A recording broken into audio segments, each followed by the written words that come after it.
दो भाई थे वो, एक आस्तिक और एक नास्तिक। संत घर पर आए।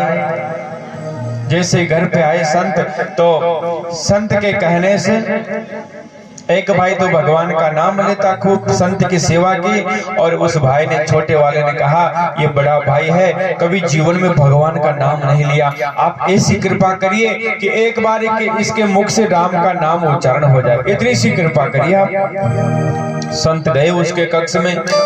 संत कक्ष में जाकर के संत ने कहा, भैया जी राम राम। अब देखे, भैया जी राम राम। तो वो कहता है कि क्या होता है बाबा जी, ये मैं इनमें विश्वास नहीं करता, क्या कह रहे हो ये। संत ने बहुत समझाया बिठा करके, अरे भैया राम राम बोल दे कि महाराज जी क्या होता है, मैं नहीं करता इनमें विश्वास।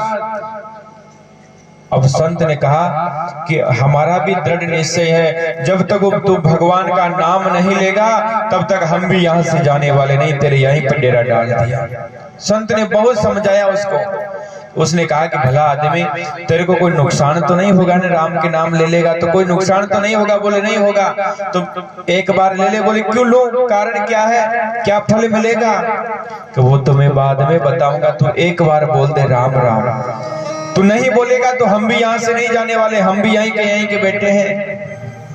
अब संत ने जब सुबह से शाम हो गई माता पच्ची करते, तो शाम ने जार वो खेवा लागे। संत ने कहा बोल दे राम राम। तो वह कहता है कि ठीक है बाबा जी राम राम, ठीक है बाबा जी राम राम। संत ने कहा बस हो गया कल्याण। संत ने जाते हुए एक बात कह दी। संत ने कहा जब तेरा अंत समय आए, जब यमदूत लेने के लिए आएंगे, तेरा हिसाब लेखा जोखा होगा, तो वो पूछेंगे, तब तो एक बात का ध्यान रखना, उनको संतों से मेरा वचन याद रखना, यमराज से कहना कि एक राम नाम के बदले जो फल प्रदान होता है वो ही हमें प्रदान कर दो। एक राम नाम के बदले जो फल मिलता है, एक राम नाम की जो कीमत के बदले जो मिलता है वही हमें दे दो। संत कह करके ये बात कह करके चले जाते हैं। धीरे धीरे समय व्यतीत हुआ और उसका अंत समय आया। जब अंत समय आता तो काले काले यमदूत लेने के लिए आए। ले जाया गया उसको, सूक्ष्म शरीर को, उसका लेखा जोखा देखा गया। तो यमराज के यमदूतों ने कहा महाराज जीवन भर पाप ही पाप किया है, एक बार एक संत के कहने से एक बार राम जी का नाम लिया, एक बार कहने से, वो भी धोखे से, जबरदस्ती से। तो यमराज ने कहा कि भाई एक बार तो राम का नाम लिया है तो तेरा पुण्य तो बनता है, तो बता पहले स्वर्ग भोगेगा या नरक भोगेगा। बड़े ध्यान से सुनना, स्वर्ग भोगेगा या नरक भोगेगा। तो वो कहता है महाराज न तो स्वर्ग भोगनो न नरक भोगनो। गुरु महाराज की बात याद आ गई और कहा कि जो एक राम नाम के बदले में जो फल मिलता है वही हमें प्रदान कर दो, और मुझे कुछ नहीं चाहिए। अब यमराज जी चक्कर में पड़ गए, एक राम नाम के बदले क्या फल मिलता है यमराज जी को नहीं पता। इतने दिन आए लेकिन ऐसा भक्त पहली बार आया है, तो क्या करें। देवराज इंद्र के पास गए, इंद्र को सारी घटना बताई। महाराज एक ऐसा भगत आया बड़ा चमत्कारिक, और कहता है कि एक राम नाम के बदले में क्या फल मिलता है। देवराज इंद्र ने कहा महाराज खूब खोपड़ी पर जोर लगायो, लेकिन उनके भी नहीं समझ में आया कि हमें नहीं पता है तो एक राम नाम के बदले क्या फल मिलता है। बोले चलो ब्रह्मा जी के पास। ब्रह्मा जी के पास गए। ब्रह्मा जी से कहा महाराज एक राम नाम के बदले में क्या फल मिलता है। अब चार खोपड़ी वाला ब्रह्मा जी खूब जोर लगाया लेकिन कुछ सुझाए नहीं, कुछ कभी सुना हो कभी दिया हो तो पता चले। ब्रह्मा जी ने कहा मैं रात दिन में तो सृष्टि की रचना में ही व्यस्त हूँ, मुझे समय नहीं मिल पाता है। तो बोले क्या करें कि अब वो जो भक्त था उसके भाव बढ़ गए। उसने सोचा कि जीवन में बहुत अच्छा कर्म किया है, हमने बहुत अच्छा कार्य किया है। तो बोले कहाँ चले। कि बोले भोलेनाथ के पास चलो, जो रात दिन राम नाम का नशा करते हैं। रात दिन केवल राम नाम के नशे में महाराज मेरे भोलेनाथ मस्त रहते हैं। लेकर के गए वही जान कर भोलेनाथ के पास गए, और भोलेनाथ के पास ले जाकर के भोलेनाथ से यही कहा महाराज एक राम नाम के बदले में क्या फल मिलता है।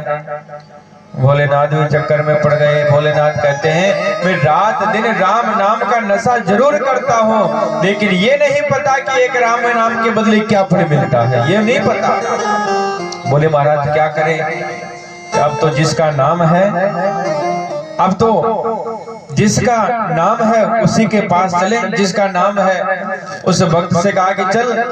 अब वो भक्त के भाव बढ़ गया और वो कहता देखो तुमने मुझे पूरा चक्री कर दिया, मैंने एक बार भगवान का नाम लिया है, नहीं तो तुम बता पाए क्या खेल समझ रखा है तुमने, बताना हो तो यही बताओ, हम कहीं नहीं जा रहे।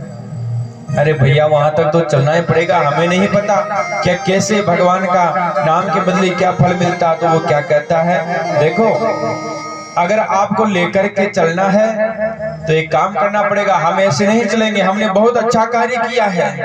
अच्छा कैसे चलेगा भैया बता, कि एक पालकी मंगाओ, पालकी के ऊपर हमको बिठाओ और उसमें ब्रह्मा जी भी जुट जाओ, इंद्र भी जुट जाओ और यमराज भी जुट जाओ और भगवान भोलेनाथ भी जुट जाओ। मैंने पालकी के ऊपर बिठाओ, थाने जट ले जाओ, जट ले जाओ, जहां आपको ले जाना है वहां ले जाओ, जहां भी ले जाना है फिर ले जाओ आप हमें। तो महाराज अब क्या करें, मांगा है पुण्य है एक तो बताना पड़ेगा। अब आगे भगवान भोलेनाथ ब्रह्मा जी जूत गए, पीछे देवराज इंद्र और यमराज उस पालकी पर बिठा करके उस भक्त को लेकर के ब्रह्मलोक भगवान नारायण के वैकुंठ की ओर भारत प्रस्थान कर रहे हैं। जैसे द्वारपाल ने देखा, भगवान से जाकर के कहा प्रभु आपके द्वार पर एक से एक बड़े भक्तों को आते हुए देखा है, लेकिन आज द्वार पर बड़ा विचित्र भक्त आ रहा है। साक्षात ब्रह्मा जी, भगवान भोलेनाथ, देवराज इंद्र और यमराज उसको पालकी पर बिठा करके ला रहे हैं।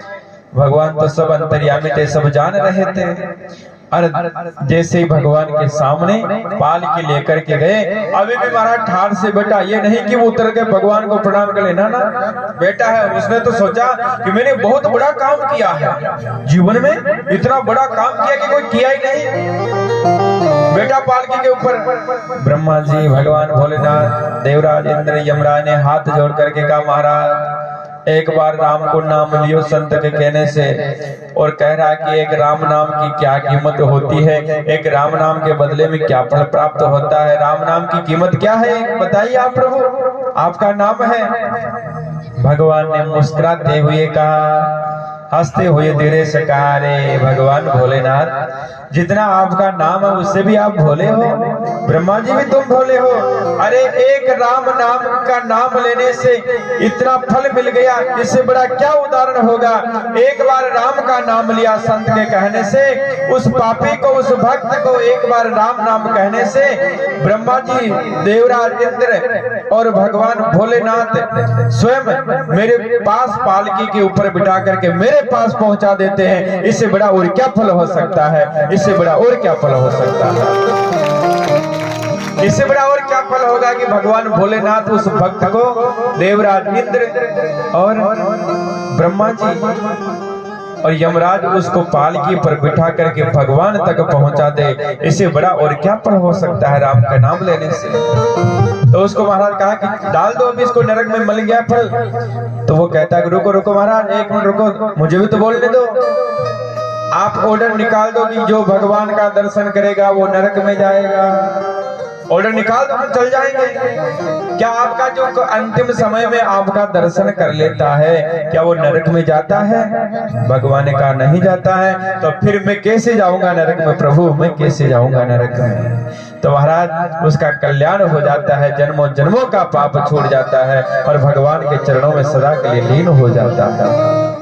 कहने का भाव, राम नाम की महिमा तो इतनी है, राम नाम की महिमा का अनंत महाराज संतों ने शास्त्रों में वर्णित किया है। राम का नाम लेकर जो मर जाएंगे, नाम दुनिया में अपना अमर पाएंगे।